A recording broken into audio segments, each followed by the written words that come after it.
हे guys, good morning. Hi guys, कैसे हैं आप सब? उम्मीद करता हूँ आप सब बढ़िया हैं, है ना? ओके, चलिए हम लोग नेक्स्ट चैप्टर आज से शुरू करने वाले हैं, जिसका नाम है स्टेट्स ऑफ मैटर। मैंने अपने प्रीवियस वीडियो में आप लोगों को स्टेट्स ऑफ मैटर का इंट्रोडक्शन पार्ट दे दिया था। मैंने बताया था कि स्टेट्स ऑफ मैटर में कितने सारे स्टेट्स होते हैं और उसका क्या कंपैरिजन है। ये आप लोगों ने 9th क्लास में भी पढ़ा हुआ है और हम लोगों ने इस चैप्टर में थोड़ा सा एज अ बेसिक और एज अ इंट्रोडक्शन हम लोगों ने फिर से डिस्कस कर लिया है गाइस। ओके, अब नाउ हमको आगे बढ़ना है थोड़ा 11th लेवल पे आने के बाद इंटरमॉलिक्यूलर फोर्सेस क्या होती है, हमको ये थोड़ा सा हाईलाइटेड करके पढ़ लेना है, ठीक है? तो बहुत इंपॉर्टेंट है और उतना ही ईजी है, ठीक है? तो आपको लोगों को टेंशन लेने की ज़रूरत नहीं है, बहुत इजी है। मैं बता रहा हूँ और जिस तरीके से मैं बता रहा हूँ उस तरीके से आप देखेंगे, आपको पूरा समझ में आ जाएगा, ठीक है गाइस? तो चलिए देखते हैं इंटरमॉलिक्यूलर फोर्सेस क्या होता है। तो सबसे पहले आपके स्क्रीन पर देखिए, मैंने ये स्क्रीन पर जो मैंने ओपन किया हुआ है इंटरमॉलिक्यूलर फोर्सेस, उसमें देखिए उसमें क्या लिखा हुआ है। देखिए जैसे कि मान लीजिए कि एक पार्टिकल है और ये एक पार्टिकल है, या मॉलिक्यूल मान लीजिए या एटम मान लीजिए, समझ में आ रहा है? इंटर मॉलिक्यूलर फोर्सेस में हम मॉलिक्यूल की लैंग्वेज में बात करेंगे। इंटर मतलब इन बिटवीन दो, इन दोनों के बीच में जो कुछ भी है उसको हम इंटर वर्ड से डिनोट करते हैं। मॉलिक्यूलर, दो मॉलिक्यूल के बीच की बात हो रही है, समझ में आया? और फोर्सेस कहने का मतलब है कि इन दोनों के बीच में फोर्स ऑफ जो अट्रैक्शन है वो, तो कंबाइनली क्या हो गया? Intermolecular forces of attraction. समझ में आ गया आप लोग को? तो देखिए इसमें क्या लिखा हुआ है, जरा रीड कर लेते हैं। These are the forces of attraction and repulsion between the interacting particles, मतलब जो भी एटम आसपास में इंटरेक्ट करते हैं उनके बीच में जो भी अट्रैक्शन होता है, इंटरेक्शन होता है, हम उसको इंटरमॉलिक्यूलर फोर्सेस कहते हैं, ठीक है? अच्छा, आगे देखते हैं हम लोग, आगे क्या लिखा हुआ है। This term does not include the electrostatic forces. देखिए बेटा, इलेक्ट्रोस्टैटिक फोर्स किसको बोलते हैं? बहुत से बच्चे पूछते हैं कि इलेक्ट्रोस्टैटिक फोर्स ऑफ अट्रैक्शन क्या होता है। तो मैं बताना चाहूँगा, इलेक्ट्रोस्टैटिक फोर्स ऑफ अट्रैक्शन का मतलब हुआ न्यूक्लियस एंड इलेक्ट्रॉन के बीच का जो अट्रैक्शन होता है, प्लस माइनस का जो अट्रैक्शन होता है, उसे हम इलेक्ट्रोस्टैटिक फोर्स ऑफ अट्रैक्शन कहते हैं। तो यहाँ पर हम उस लेवल ऑफ अट्रैक्शन की बात नहीं कर रहे हैं कि सबके बीच में प्लस और माइनस का चार्ज होगा तभी अट्रैक्शन होगा, नहीं, हम उनकी बात नहीं कर रहे हैं। We are not dealing with that type of attraction, ठीक है? हम लोग एक सादा सिंपल अट्रैक्शन की बात कर रहे हैं जो हर मॉलिक्यूल के बीच में होता है, चाहे वो पॉजिटिव रहे, चाहे वो नेगेटिव रहे, चाहे वो न्यूट्रल रहे। समझ में आया? Okay, this term does not include electrostatic forces that exist between the two oppositely charged ions, यानी कि हम आयनिक फोर्स की बात नहीं कर रहे हैं और ना तो हम कोवेलेंट की बात कर रहे हैं, ठीक है? आगे देखते हैं क्या लिखा हुआ है। आगे लिखा हुआ है attractive molecular forces are known as van der Waals forces. देखिए यहाँ पे लिखा हुआ है अट्रैक्टिव मॉलिक्यूलर फोर्सेस को ही हम लोग क्या कहते हैं? Wonder wall force of attraction कहते हैं। क्या कहते हैं? Wonder wall force of attraction कहते हैं, ठीक है? नाउ गाइस, आगे बढ़ते हैं हम लोग। देखिए वंडर वॉल फोर्सेस ऑफ जो अट्रैक्शन है, ये एक साइंटिस्ट के नाम के ऊपर बेस्ड है और जिसका नाम आपके स्क्रीन पे लिखा हुआ है, scientist John names wonder walls, ये लिखा हुआ है। देखिए इसके नाम के ऊपर हम लोग इसको जानते हैं, ठीक है गाइस? चलिए आगे देखते हैं, उतना हमको हिस्ट्री नहीं पढ़ना है हमको। ओके, देखिए यहाँ पे क्या लिखा है,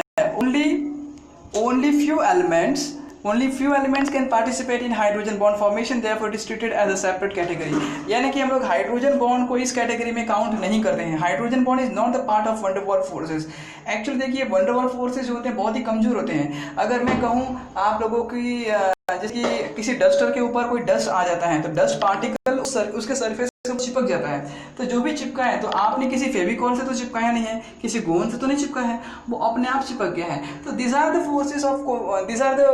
forces in between molecules of the dust and the surface, so called van der Waals forces और intermolecular force of attraction, ठीक है गाइस? इसमें कोई किसी भी टाइप का केमिकल बॉन्ड नहीं बन रहा है, it is just a type of physical attraction, physical bond बन रहा है वहाँ पे, ठीक है? चलिए आगे हम लोग देखते हैं डिस्पर्शन फोर्सेस और लंडन फोर्सेस के बारे में। यहाँ पे क्या लिखा हुआ है, atoms and non polar molecules are electrically symmetrical and have no dipole moment because their electronic charge cloud is symmetrical distributed, but dipole may develop momentarily कहने का मतलब टेम्पररीली, बहुत कम समय के लिए। Even in such atoms and molecules this can be understood as follows. देखिए ये जो डिस्पर्शन और लंडन फोर्सेस है वो एक ही होता है, उसको समझने के लिए हम इस तरफ आ जाते हैं। बहुत सारा कुछ लिखा हुआ है, हमको उतना नहीं पढ़ना है, हम ये डायग्राम से समझते हैं, ठीक है? देखिए डायग्राम में क्या लिखा हुआ है आपके सामने। देखिए यहाँ पे दो एटम्स हैं, हम लोग एटम की बात कर रहे हैं, तो एक न्यूक्लियस होगा तो एक इलेक्ट्रॉन होगा, यस? तो देखिए न्यूक्लियस को उसने प्लस से शो किया हुआ है और इलेक्ट्रॉन को यहाँ पे दर्शाया हुआ नहीं है, ठीक है, हम लोग आगे बढ़ते हैं। देखिए तो इसमें एक मिनट, इसमें ओह शिट, जस्ट वेट। हाँ, एटम ए है और आपके पास एटम बी है, सेंटर में न्यूक्लियस हुआ है, न्यूक्लियस रखा हुआ है, और क्या यहाँ पे क्या लिखा हुआ है, symmetrical distribution of electronic charge cloud. Symmetrical distribution किसे बोलते हैं? मान लीजिए कि आपके पास हाइड्रोजन एटम है, मान लीजिए आपके पास हाइड्रोजन एटम है, तो भाई यहाँ पर एक इलेक्ट्रॉन होगा और यहाँ पर एक इलेक्ट्रॉन होगा। तो इसका क्या मतलब हुआ कि दोनों हाइड्रोजन एटम के पास एक एक न्यूक्लियस है, न्यूक्लियस में एक एक प्रोटॉन भी है, एक एक प्रोटॉन भी है और एक एक इलेक्ट्रॉन है उसकी चारों तरफ। तो हम लोग क्या कहेंगे कि दोनों एटम के पास इलेक्ट्रॉनिक क्लाउड सेम है। क्लाउड कहने का मतलब इलेक्ट्रॉन का भीड़, इलेक्ट्रॉन का जमाव एक जैसा ही है, समझ में आया? ठीक है, ओके। अब आगे क्या लिखा हुआ है? अब यहाँ देखिए नंबर बी वाले फिगर में atom A with instantaneous dipole, atom A with instantaneous dipole, more electron density on the right hand side. देखिए अगर यहाँ इसमें ये एज्यूम किया गया है कि अगर मान लीजिए कि अगर न्यूक्लियस इस तरफ आ गया है, टूवर्ड्स लेफ्ट साइड आ गया है, तो हम बोलेंगे कि जो अगर पॉजिटिव चार्ज लेफ्ट साइड में आ गया है तो निगेटिव चार्ज राइट साइड में आना चाहिए। इसका मतलब है कि ये एज्यूम किया जा रहा है कि इलेक्ट्रॉन भाई साहब जो है वो इस तरफ बैठे हुए हैं, कौन से? राइट साइड तरफ बैठे हुए हैं। ओके, अब जरा यहाँ देखिए, इस एटम की देखिए, इसमें भी न्यूक्लियस हमने लेफ्ट में शिफ्ट किया है, तो राइट में क्या होगा? निगेटिव होगा। अच्छा, अब आप एक बात बताइए कि अगर ये निगेटिव है, ये निगेटिव पार्ट है और ये पॉजिटिव पार्ट है, तो क्या इन दोनों के बीच में अट्रैक्शन ही होना चाहिए? ऑफ कोर्स अट्रैक्शन होना चाहिए।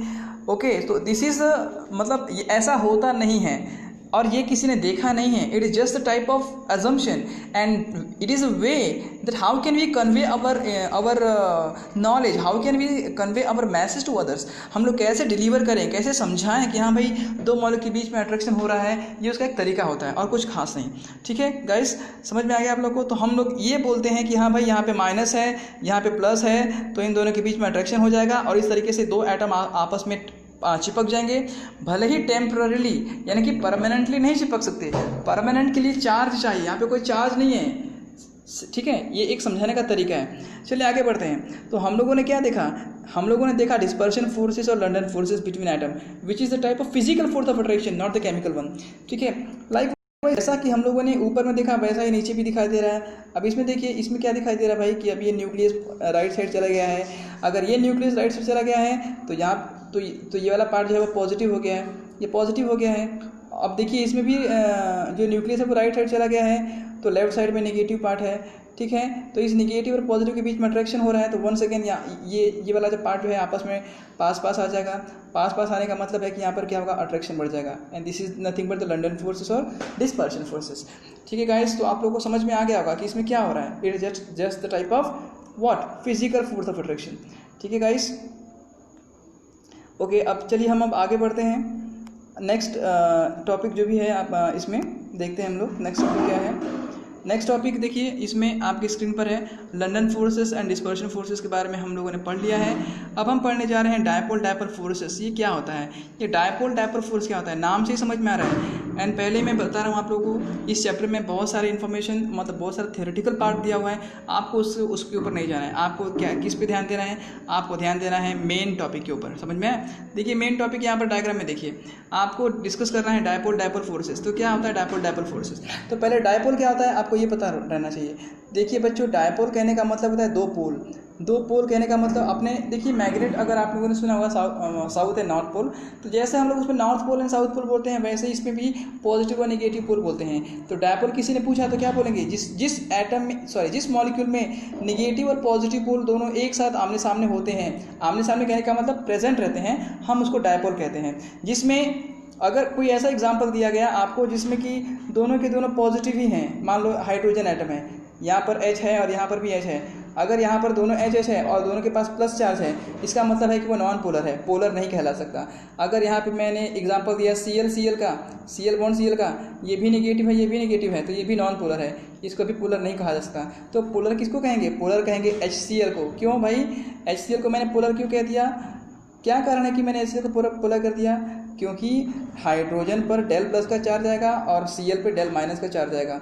डेल मैंने क्यों दिया, क्योंकि अभी बॉन्ड बना हुआ है, बॉन्ड ब्रेक नहीं हुआ है। डेल का मतलब टेम्परेरी चार्ज होता है, तो ये हो गया पॉजिटिव पोल और ये हो गया निगेटिव पोल। इस तरीके से हम बोलेंगे कि हाँ भाई HCl जो है वो एक पोलर कंपाउंड है। बहुत से ऐसे भी कंपाउंड होते हैं जो कि पोलर कोवेलेंट नेचर के होते हैं, मतलब पोलर भी होता है और कोवेलेंट नेचर भी होता है।